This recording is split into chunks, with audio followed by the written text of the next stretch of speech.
everyone. Welcome to Off the Charts. I'm Brigitte Knight, and here we talk about human design and how to get from point A to B using your human design compass, your strategy, your radar.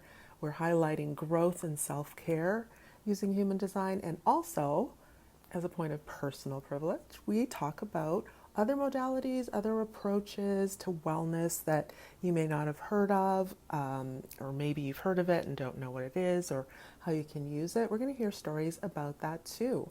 And today's guest is Tyna Kirk. You got that right. It's not Tina, it's Tanya. And she is a 2-4 emotional manifesting generator. So let's get into it with Tanya.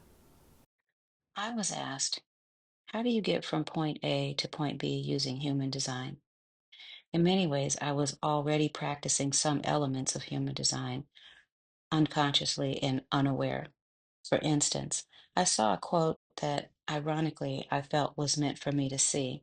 It read, "Forgiving someone in silence and never speaking to them again is a form of self care." This message was karmic. You know how you get that feeling like when you just know? I feel that I'm surrounded by well meaning loved ones who mistakenly believe that they know what's better for me. They continue to try to persuade me to act and respond in the same way they would in the same situation. I move to the beat of my own music, therefore, other people cannot tell me how I should dance. I'm a 2-4 manifesting generator with 6 of 9 centers defined, including my will center.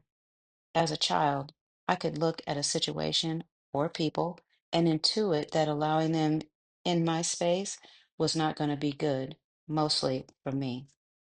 Before I knew anything about human design, I call that gut response my God voice. I trained myself to listen to it and found the more I listened to my God voice, which I now know is my sacral, the more I began to connect with it. Recently, I found out a family member had been going behind my back and essentially engaging in a character assassination campaign.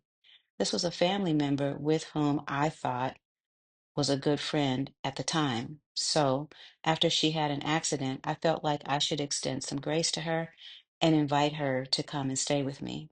The accident had resulted in a head injury, and due to my proximity to her, the space of my home, and other factors, I invited her to come and stay with me for a few weeks to allow her to recuperate. After a few days, I saw her looking out the window as I approached my house as I was returning from an early morning power walk. At this time, I walk with 2 other ladies in my neighborhood at 5:30 a.m. Monday through Friday for more than a year by the time she came to stay with me. On this day, my guest announced that she wanted to walk with us. I explained, hey, you know what? Those ladies are on a tight schedule in the morning because they work outside the home. And she, my guest, would need extra time because she was struggling with her balance. So I suggested, hey, how about you and I walk together after I return at 6 a.m.? That way you can take your time and you won't have to be stressed or rushed, I added. I'll run to Sam's and buy some heavier leggings for you since it's chilly in the mornings here. The following day, as promised, I went to Sam's and bought some leggings for her. From the moment I gave her the leggings, she never mentioned another word about walking. But she did go behind my back and told my husband that I didn't want her to walk with us. During the time that she stayed with me, there were more instances where she decided she wanted to do something like going up and down the stairs without assistance. I'd suggest alternatives so she could do the things that she wanted to do, and she would go behind my back and lie or distort what I'd said to her and how I treated her. Oprah Winfrey once said, "When someone shows you who they are, believe them." I realized I was becoming frustrated. I knew it was time to consult with my cycle and ask some pointed questions. I have learned the hard way before I knew anything about human design that my sacral is always on point and always correct, period, full stop. So when I asked several yes no questions, my sacral responded. I told this lady that she had to make other arrangements and she couldn't stay with me any longer. As soon as I accepted what needed to be done, I think I lost about 10 pounds that were just hanging out on each one of my shoulders. My journey with human design has led me to understand that I am not responsible for other people's madness, and I should not allow negative or deceptive people in my energy.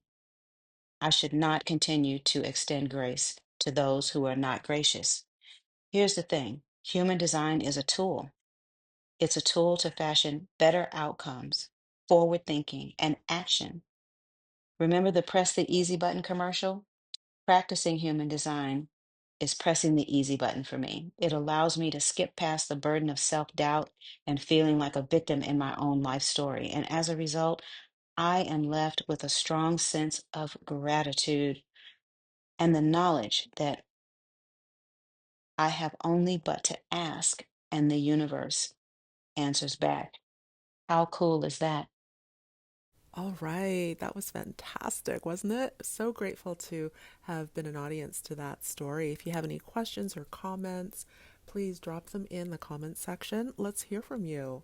If you'd like to get in touch with our storyteller today, please check out the description area for contact information.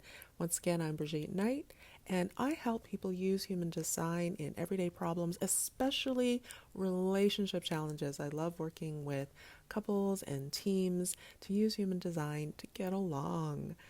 So reach out at my website, brigittenight.com. Until next time, have a fabulous day.